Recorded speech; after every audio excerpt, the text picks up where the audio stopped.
жолдошу менен эч жака алып барбайт. Үй, оокат, үй деген каттар көп келет.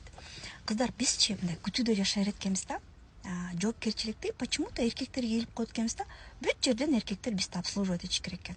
Төшөктө дагы жатып беребиз, пожалуйста, обслужи. Үйгө келгенде да мен принцесса, пожалуйста, мага көңүл бур, сүйүү бер, анан мындай бер, анан эркелет, анан тиги бу депчи. Эмне үчүн инициативаны өзүбүздүн колубузга албайбыз? Например, Аида Дөлөтбакованы билесиңер? Мен жакшы таанышым, жакшы курбум. Ал айтты да, алардын үй бүлөсүндө, мындай вот мисал катары, үй бүлө күнү бар экен. Мисалы алар көп майрамдарды майрамдабайт экен, бирок үй бүлөнүн күнү бар экен. И ошол күнү прям аябай майрамдашат экен. Укмуш ресторанга барып, эмне үчүн жок? Ошондой салт киргизип койсоңор болот. Үй бүлө күнү, там дагы бирдеме күнү деп. Негизи 2-2-2 эрежеси бар. 2 күн жумасына, 2 жумада бир, силер жолдошуңар менен ресторанга, бир жака барып кечти өткөрсөңөр болот экен.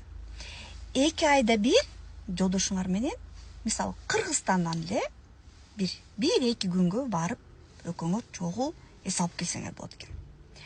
2 айда бир чогуу башка өлкөгө барып саякаттансаңар болот экен.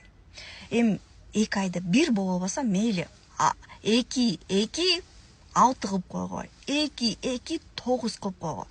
Самое главное кылыш керек. Анан келип эле алма быш, озума түш, мен мынтпейм. Өзүңөр алгыла инициативаны, өзүңөр аракет кылгыла. Мен эметсем айтсам болбой атат. Аракет кыл, сүйлөш, көндүр. Көнбөсө өзүң алып кой билетти, акчасын алып туруп. Анан айт, мына сюрприз деп. Карточкаңан акча кетип калды, бирок сюрприз деп. Кыздар, кылбайм деген адамга отмазка табыла берет. Кылгысы келген адам кылат. Бактылуу болгула. Курстарга келгиле, чогуу үйрөнөбүз.